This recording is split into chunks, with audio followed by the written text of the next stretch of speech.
Hey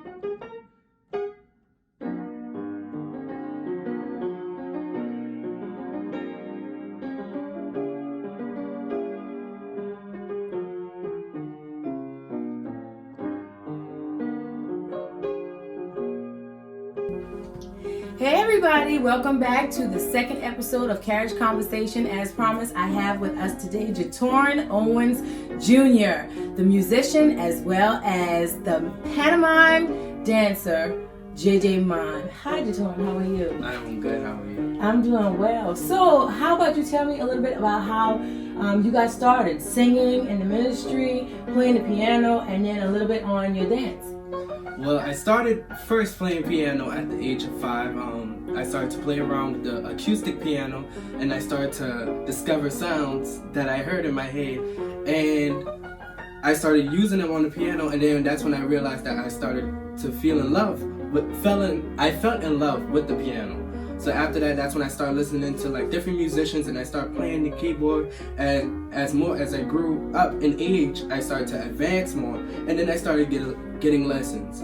My ministry, I fell in love as a little boy watching Mimes minister on YouTube at my grandfather's house, which his name is James Owens. What I did was he always like let me go on a computer, and on my free time I would always like look up like my ministry, what were they doing, and I just fell in love with it. I didn't understand what they were doing, but the way how they were doing it just interested me. Singing, I sing a lot with my family. I sing with my mother, my father, and my grandmother, and that's just how I began to start my interest in practicing my hobbies. Okay, so tell me about how you use these gifts, these talents, to spread the news or share with others. Like, have you been in any events? Have you done any type of performances? Have you been in any type of competitions? How does that work? Dancing, mime dancing, I started as a little boy. I started to dance, freestyle dance, hip hop, and around the time we were stationed in Kentucky, and I was dancing in after school programs, and I was dancing at school dances, and I realized I loved dancing, but how I used it to save people's souls. My first time dancing was at state convention, mime dancing at state convention, and whenever I was at state, it was my first time. I wasn't really comfortable because it was my first time, of course, and whenever our first mime ministry performance came, that's when I had a solo. And as I was doing the solo, I just felt like I was light on my feet. I felt overjoyed. And I knew at that moment that was my calling, that I had to minister to people through dance. And the way how I danced, I use my freestyle dance, but I also use the freestyle dance to tell a story within the song. Okay, so we understand that not many people are receptive of pantomime dancing in ministry. When we say ministry, we're talking about in church and religious settings. How do you feel about the perception of dance in ministry? And tell us about some challenges that you face with those who don't receive this form of expression for, how you say, saving souls. How do you feel about that, and what are some challenges that you face in regard to this ministry? Well, the whole point of my ministry is, what my ministry is for people who don't know. My ministry is dancing, but you're dancing with the face paint. But as you are dancing, you're telling the story. You're telling the story through movement of your body, but with the song. And what do I mean by saving souls? A lot of songs that we've heard, like Amazing Grace. When people dance to Amazing Grace, it's the story that you're telling within the moves. And the story that you're telling within the moves, that people can imagine what's inside their head, like the settings and everything around the dance, and how the movement is like actually prophesying without even using words. And whenever you are doing that, you are giving people like a different way of ministry. Like, people often hear people sing, but they hear the powerfulness of the voice. They hear like the vibrato sounds and stuff. But whenever people move and they are forcing their bodies to actually get you to understand what they're trying to tell you without even using words, then that's how it it's powerful, and that's how it saves people's lives, because a lot of people don't really receive a lot of mimes, because mime is just a thing that you see on the street where they just forming a box, but really they're actually telling the story to tell you like what's going on in the testimony. Okay, so what would you say to, you're a teenager, right? How old are you? 16. Okay. So there are a lot of stereotypes and stigmas associated with teenagers or kids that are in middle school, high school, and whether they're really serious about what they do and whether they can be taken seriously.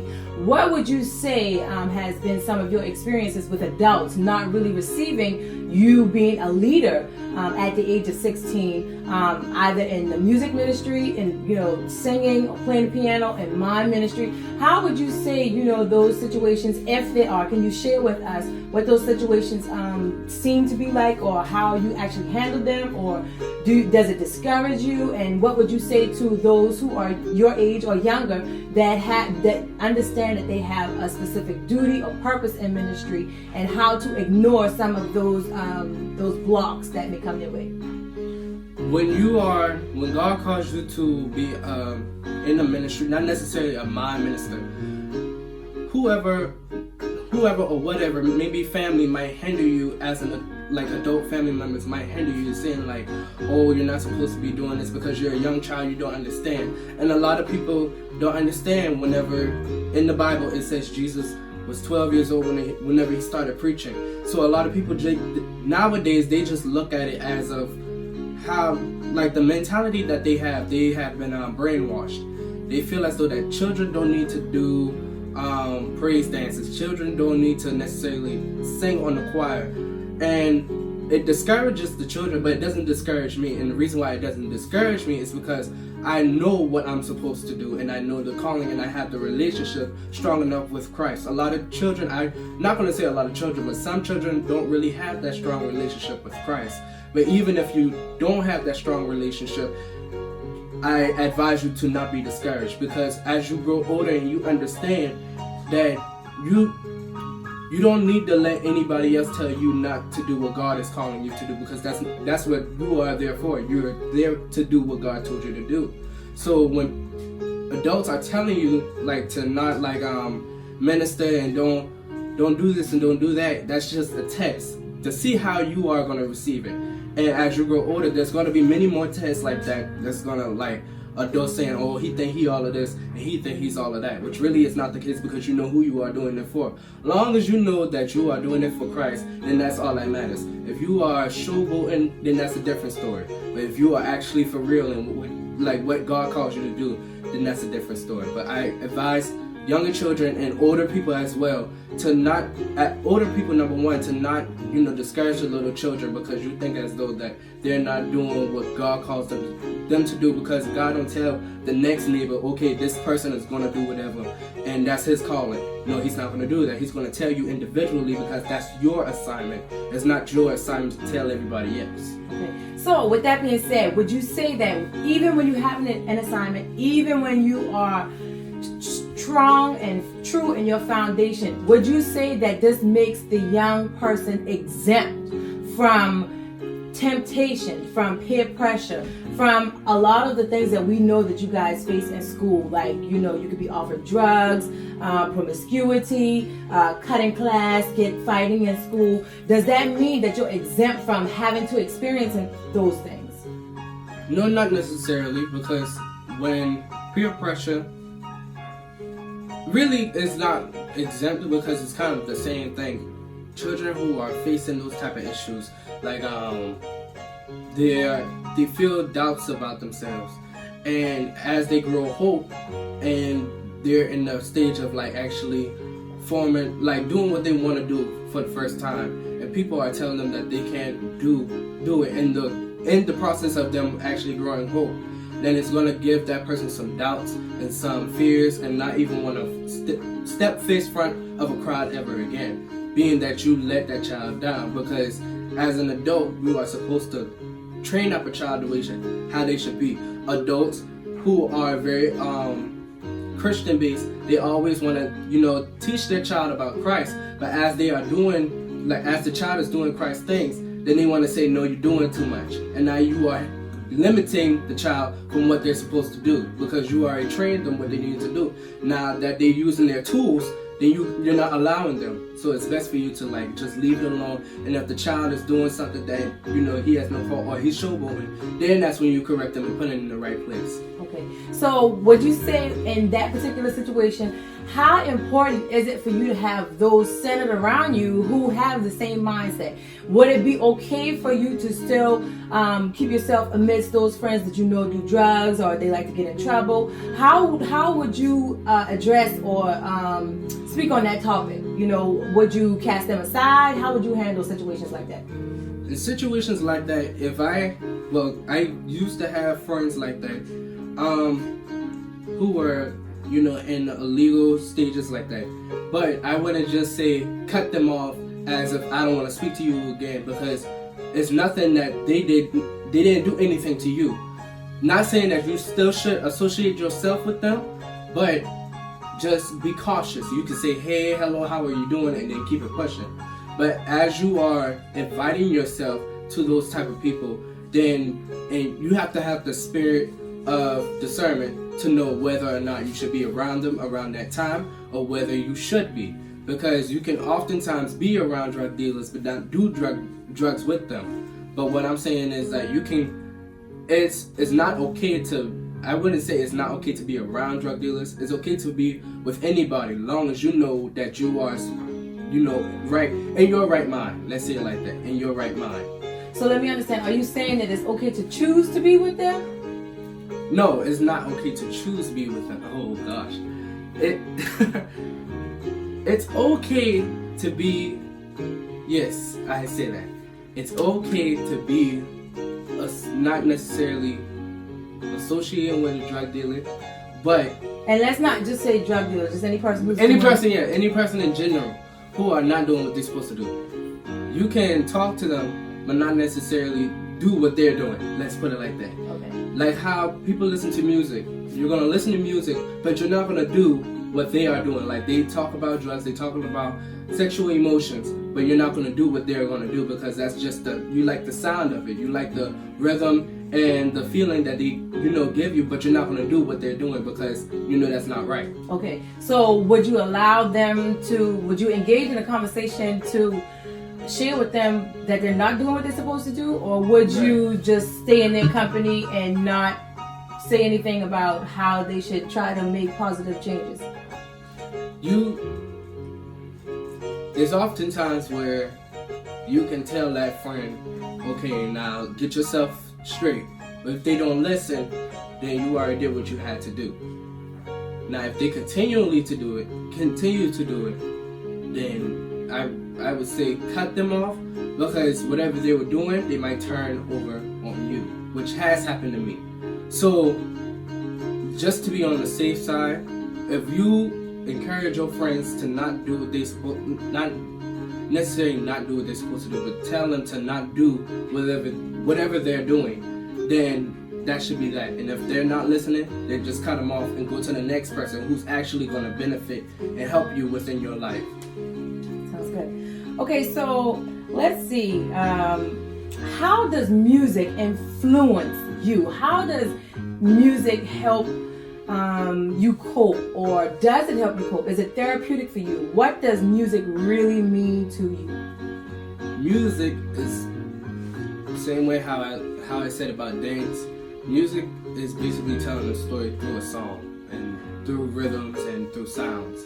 And as I hear different singers and rappers and gospel artists, I actually, whenever I'm upset or I'm very at a high temper, music actually calms me down, because it depends on what music.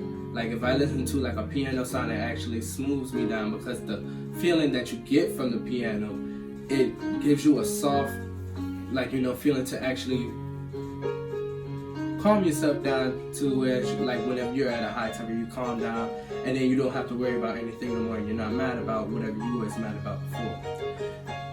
But music can also, whenever you're mad, if you listen to it like a hard trap, gangster rap, and you're mad, it can actually boost your head up to do whatever you were, whatever decision you made inside your head. But what I advise people to do, if you are upset, please listen to a piano sound so they can calm you down. That's it. Okay, so you mentioned artists. What artists inspire you, and then what genre of music do you play? I play mainly gospel, but I am learning R&B, jazz, and rap, and mainly all the genres, because I want to be advanced within the keyboard, and not only the keyboard but string instruments as well. But artists that inspire me that I've listened to is Rod Wave. I have listened to Kevin Gates, many other rappers, but they don't necessarily, and like I don't listen to only them. I listen to everybody in general. But I also listen to old school rap, because old school rap actually tells a story. Not saying that this new generation people don't tell stories, but the old generation, like Boys in the Hood, Goody Mob, and all of them. I've listened to them and I hear their stories and I hear what they've been through, and I can kind of relate to what they've been through, but not necessarily in that same situation as the guns and the violence and stuff. The pain that they feel, I feel as well. But I also, have that mind to pray about what I've been through, ask God to bring me out of whatever situation so I can continue on to my future and what I have planned for myself. So great. A couple more questions and then we'll let you take us away. You mentioned just now prayer. What is your daily routine, or not necessarily a routine, but what it is that you do? How do you start your mornings and how do you end your nights that are conducive to your mental health well-being? What is it that you do that you feel you would encourage others to do in order for them to feel more spiritually grounded as well as physically and mentally grounded? Well, last year around the summer, I started to do the every time I wake up in the morning, of course, brush your teeth, brush your face. After that, whenever I get out the bathroom, I go straight to my phone and I listen to sermons. But not this year, but last month, December, I started to do a different routine to where I realized that it helped me more. Every morning I will listen to this song called, ever since this song came out, I started to listen to it over and over. You Don't Know by Zacardi Cortez. And that starts off my morning because it actually helps me to think about what God has brought me from. And the more I listen to it, the more joy I get out of it. And after that, that's when I repeat the song over and over again. Every time I repeat it and I get tired, I'll be like, all right, that's enough. So I'll go to the next gospel song, which is an upbeat song called No Greater Love by Hezekiah Walker. And that also helps me as well. I listen to music, like I said, like how you said, it's like therapy to me. It helps me through the morning and it gets me throughout the day. Sermons is good for people, but I wouldn't say it's not good for everybody, because everybody is not like a sermon, like they want to hear a sermon every day. I'm the type of person, I want to listen to music constantly. I don't want to stop listening to music at all, because that helps me a lot. Would you say that you're a perfect kid? I wouldn't say I'm a perfect kid. No, not a perfect kid at all. Which is important. Why? And it's important for people to know that why. Because once you say that you are a perfect, like once you feel as though that you are a perfect kid, number one, nobody's perfect, because everybody has a situation. No matter if you are living the Beverly Hills life, you have a situation. There's a lot of people who they feel as though like they're rich, but you feel as though that money makes you happy. But once all the money is gone, then what you're gonna do? You are upset because you have no money, but you still need the love. And me, I'm not a perfect child, because the reason why I say that is because I also have an issue. I had depression going on. I had me being a teenager, a lot of people, adults who, live that teenage life, who've been going through what teenagers was going through, where friends backstab you, adults turn you down. It's a lot of stuff that I faced, but I wouldn't say I'm perfect. I'm saying I'm a good child because I've known what I've, been through, and I've been that bad person before. And God bring me over here and say, all right, now get yourself straight. so I understand where, a lot of people come from, but perfect child, I wouldn't say nobody is that. Perfect is not even a word for anybody at all. So, and you say you weren't a perfect child. You had some challenges, and you use music for therapy. But what message would you want to say if it extends beyond just music, and you feel as though you can't deal with certain challenges by yourself? What would you encourage others to do? What conversations to have? Who to seek? Resources. Right now, I started to I like being by myself, because before I used to be attention seeker. I used to always love when people come in my face and laugh. But now that I've experienced, in the way how I've understood how people would do you, and friends that have gone away, I've understood that as they were leaving, I understood that, okay, I don't necessarily need everybody in my face. I've learned to be by myself and enjoy family.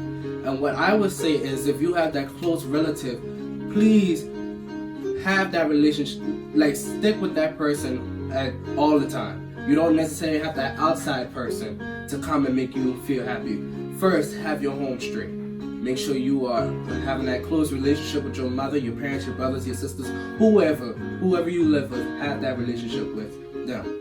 But if you are seeking attention outside, I wouldn't say that's the best choice, because whoever's outside may not be good for you and cannot relate to you. Now, if family is doing you wrong, that's a whole different story. But what I say is, first check your house, and then that's when you go outside. Well, it has been such a pleasure talking with you. I'm very thankful that you wanted to take this opportunity to interview with us at the Carriage Conversations, to be able to share your thoughts and your perspectives as a young teenager, developing into, you said you wanted to be what when you graduated from high school and go off to college? What did you want to do? I want to do media production, as far as music and graphic design and arts. That's what I want to do. All right, so I think you'll be very successful in those endeavors if you keep your head on straight, exactly like how you demonstrated. If you continue to pray and have your routines and your daily inspirations, and also having a positive mind. Also, it is very important, like how you said, not for you to just have everything that you have a gift from God, but to also share it with the world. And that is very important. So what I'm going to do right now is I'm going to allow you to take us away for the conclusion of this interview, and show us the gift, share the gift that you have so diligently and gracefully have shared with us today. Share the gift with us in the area of music ministry, to let us know what you put together, as well as what we should listen out for. All right.